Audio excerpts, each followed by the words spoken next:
It's recording. Good morning. Good morning. I'm often asked about the ingredients I use in my smoothie, so today I'm going to share with you some of my smoothie recipes. We're going to do a smoothie starting with freshly squeezed orange juice, which you can buy from some grocery stores.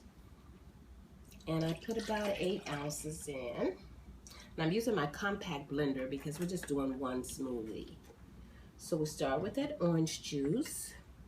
And then I like to add a frozen banana. So I peel the banana the night before and I freeze it.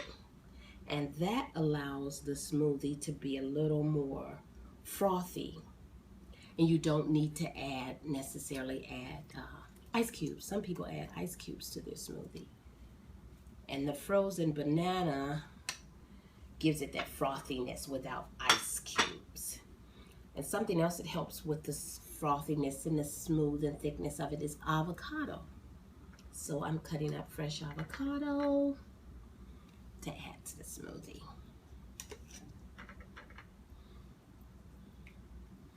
And happen to have strawberries on hand. Sometimes I have blueberries, even blackberries. Those are delish. Adds a little sweetness, add another layer of flavor. I mean, actually, you can put your favorite fruits, whatever they may be. But this is just one of my staple kind of go-to fruit that I have on hand for my smoothie. Now, also, I'll add a little spinach. Spinach is so healthy for you. And it doesn't take away from the sweetness or the flavor of the smoothie. Actually, you could barely taste it. One thing you hardly taste at all in the smoothie is the spinach or the avocado.